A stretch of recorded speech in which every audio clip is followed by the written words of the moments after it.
श्री परमात्मने नमः। यथार्थ गीता, श्रीमद्भगवत गीता, अथ पंचमो अध्यायः।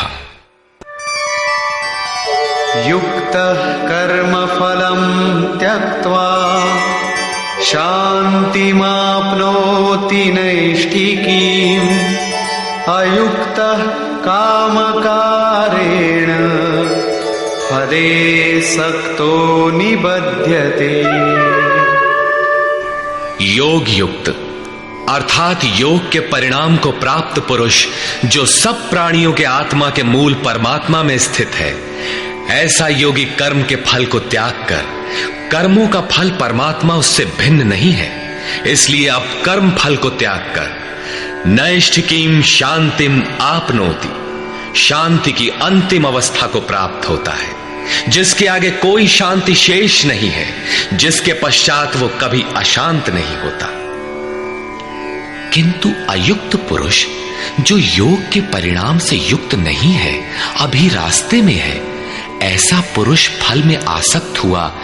फल है परमात्मा, उसमें उसका आसक्त होना आवश्यक है, इसलिए फल में आसक्त होने पर भी काम कारेण निबध्यते, कामना करके बंध जाता है, अर्थात पूर्ति पर्यंत कामनाएं जागृत होती है। अतः साधक को पूर्ति पर्यंत सावधान रहना चाहिए। महाराज जी कहा करें, हो तनिको हम अलग, भगवान अलग है, तो माया कामयाब हो सकती है। कल ही प्राप्ति होनी हो, किंतु आज तो वो अज्ञानी ही है, अतः पूर्ति पर्यंत साधक को असावधान नहीं होना चाहिए। इसी पर आगे देखें। सर्वकर्माणि मनसा सन्न्यस्यास्ते सुखं वशी, नवद्वारे पुरे देहि नैव कुर्वन्न कारयन्। जो संपूर्ण रूप से स्ववश है, जो शरीर, मन, बुद्धि और प्रकृति से परे स्वयं में स्थित है, ऐसा वशी पुरुष निसंदेह न कुछ करता है न कराता है। पीछे वालों से कराना भी उसकी आंतरिक शांति का स्पर्श नहीं कर पाता। ऐसा स्वरूपस्थ पुरुष शब्दादि विषयों को उपलब्ध कराने वाले 9 द्वारों, 2 कान, 2 नेत्र, 2 नासिका छिद्र, 1 मुख, उपस्थ एवं पायु वाले शरीर रूपी घर में सब कर्मों को मन से त्याग कर स्वरूपानंद में ही स्थित रहता है। यथार्थतः वो न कुछ करता है और न कराता है। इसी को पुनः श्री कृष्ण दूसरे शब्दों में कहते हैं कि वो प्रभु न करता है न कराता है। सद्गुरु, भगवान, प्रभु, स्वरूपस्थ, महापुरुष, युक्त इत्यादि एक दूसरे के पर्याय हैं। अलग से कोई भगवान कुछ करने नहीं आता। वो जब करता है तो इन्हीं स्वरूपस्थ इष्ट के माध्यम से कराता है। महापुरुष के लिए शरीर मकान मात्र है, अतः परमात्मा का करना और महापुरुष का करना एक ही बात है, क्योंकि वो उनके द्वारा है। वस्तुतः वो पुरुष करते हुए भी कुछ नहीं करता। इसी पर अगला श्लोक देखें। न कर्तृत्वं न कर्माणि लोकस्य सृजति प्रभुः, न कर्मफल संयोगं स्वभावस्तु प्रवर्तते। वो प्रभु न तो भूत प्राणियों के कर्तापन को, न कर्मों को और न कर्म फलों का संयोग ही बैठाता है, बल्कि स्वभाव में स्थित प्रकृति के दबाव के अनुसार ही सभी बरतते हैं। जैसी जिसकी प्रकृति सात्विक, राजसी अथवा तामसी है, उसी स्तर से वो बरतता है। प्रकृति तो लंबी चौड़ी है, लेकिन आपके ऊपर उतना ही प्रभाव डाल पाती है जितना आपका स्वभाव विकृत अथवा विकसित है। प्रायः लोग कहते हैं कि करने कराने वाले तो भगवान हैं, हम तो यंत्र हैं, हमसे वे भला करावें अथवा बुरा। किंतु योगेश्वर श्री कृष्ण कहते हैं कि न वो प्रभु स्वयं करता है, न कराता है, और न वो जुगाड़ ही बैठाता है। लोग अपनी स्वभाव में स्थित प्रकृति के अनुरूप बरतते हैं, भगवान नहीं करते। तब लोग कहते क्यों हैं कि भगवान करते हैं? इस पर योगेश्वर बताते हैं,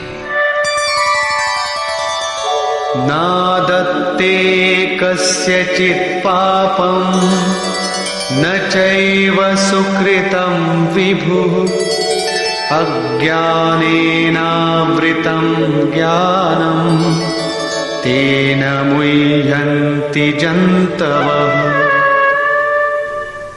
जिसे अभी प्रभु कहा उसी को यहां विभु कहा गया है, क्योंकि वो संपूर्ण वैभव से संयुक्त है।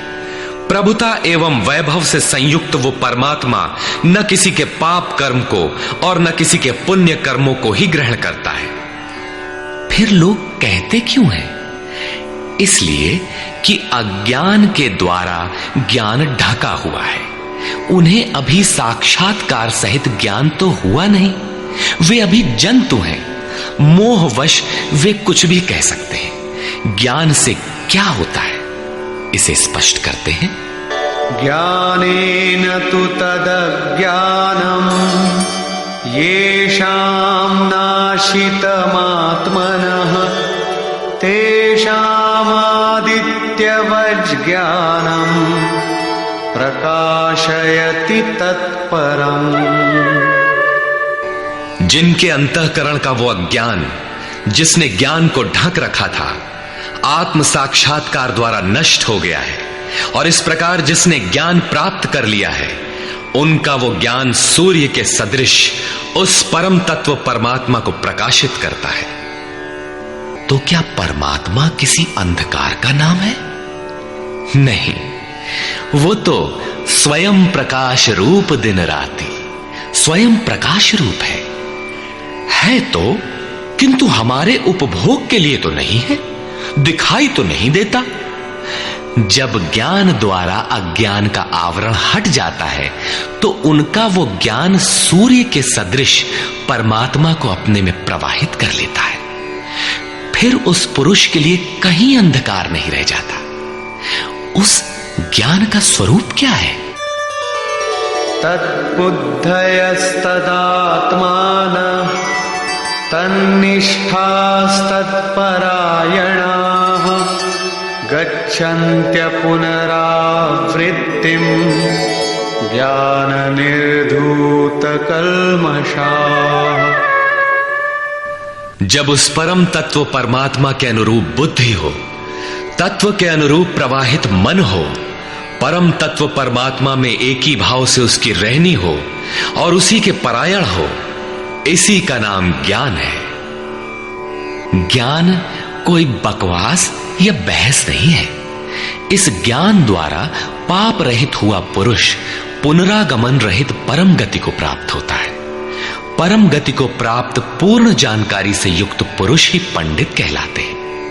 आगे देखें। विद्या विनय संपन्ने ब्राह्मणे गविहस्तिनि शुनि चैव श्वपाके च पंडिताः समदर्शिनः। ज्ञान के द्वारा जिनका पाप शमन हो चुका है, जो अपनावर्ती परम गति को प्राप्त है, ऐसे ज्ञानी जन विनय युक्त ब्राह्मण तथा चांडाल में, गाय और कुत्ते में तथा हाथी में समान दृष्टि वाले होते हैं। उनकी दृष्टि में विद्या विनय युक्त ब्राह्मण न तो कोई विशेषता रखता है और न चांडाल कोई हीनता रखता है। न गाय धर्म है और न कुत्ता अधर्म, और न हाथी विशालता ही रखता है। ऐसे पंडित ज्ञाता जन समदर्शी और समवर्ती होते हैं। उनकी दृष्टि चमड़ी पर नहीं रहती, बल्कि आत्मा पर पड़ती है। अंतर केवल इतना है, विद्या विनय संपन्न स्वरूप के समीप है और शेष कुछ पीछे है। कोई एक मंजिल आगे है तो कोई पिछले पड़ाव पर। शरीर तो वस्त्र है। उनकी दृष्टि वस्त्र को महत्व नहीं देती, अपितु उनके हृदय में स्थित आत्मा पर पड़ती है। इसलिए वे कोई भेद नहीं रखते। श्री कृष्ण ने पर्याप्त गो सेवा की थी। उन्हें गाय के प्रति गौरवपूर्ण शब्द कहना चाहिए था, किंतु उन्होंने ऐसा कुछ भी नहीं कहा। श्री कृष्ण ने गाय को धर्म में कोई स्थान नहीं दिया। उन्होंने केवल इतना माना कि अन्य जीवात्माओं की तरह उसमें भी आत्मा है। गाय का आर्थिक महत्व जो भी हो, उसका धार्मिक वैशिष्ट्य परिवर्ती लोगों की देन है। श्री कृष्ण ने पीछे बताया कि अविवेकियों की बुद्धि अनंत शाखाओं वाली होती है, इसलिए वे अनंत क्रियाओं का विस्तार कर लेते हैं, जबकि निष्काम कर्म योग में अर्जुन निर्धारित क्रिया एक ही है, यज्ञ की प्रक्रिया आराधना। अपुनरावृत्ति वाला ऐसा महापुरुष उस विद्या विनय संपन्न ब्राह्मण, चांडाल, कुत्ते, हाथी और गाय सब पर समान दृष्टि वाला होता है, क्योंकि उसकी दृष्टि हृदय स्थित आत्म स्वरूप पर पड़ती है। ऐसे महापुरुष को परम गति में क्या मिला है और कैसे, इस पर प्रकाश डालते हुए योगेश्वर श्री कृष्ण बताते हैं। इहैव तैर्जितः सर्गो येषां साम्ये स्थितं मनः निर्दोषं हि समं ब्रह्म तस्माद् ब्रह्मणि ते स्थिताः। उन पुरुषों द्वारा जीवित अवस्था में ही संपूर्ण संसार जीत लिया गया, जिनका मन समत्व में स्थित है। मन के समत्व का संसार जीतने से क्या संबंध? संसार मिट ही गया तो वो पुरुष रहा कहां? श्री कृष्ण कहते हैं, निर्दोषम हि समम ब्रह्म। वो ब्रह्म निर्दोष और सम है। इधर उनका मन भी निर्दोष और सम स्थिति वाला हो गया। तस्मात् ब्रह्मणि ते स्थिताः, इसलिए वो ब्रह्म में स्थित हो जाता है। इसी का नाम अपुनरावर्ती परम गति है। ये कब मिलता है? जब संसार रूपी शत्रु जीतने में आ जाए। संसार कब जीतने में आता है? जब मन का निरोध हो जाए, समत्व में प्रवेश पा जाए, क्योंकि मन का प्रसार ही जगत है। जब वो ब्रह्म में स्थित हो जाता है, तब ब्रह्मविद का लक्षण क्या है, उसकी रहनी स्पष्ट करते हैं। न प्रहिष्येत् प्रियं प्राप्य नो द्विजेत् प्राप्य च प्रियं स्थिरबुद्धिरसम्मूढो ब्रह्मविद् ब्रह्मणि स्थितः। उसका कोई प्रिय अप्रिय होता नहीं, इसलिए जिसे लोग प्रिय समझते हैं उसे पाकर वो हर्षित नहीं होता, और जिसे लोग अप्रिय समझते हैं, जैसा धर्मावलंबी चिन्ह लगाते हैं, उसे पाकर वो उद्वेगवान नहीं होता है।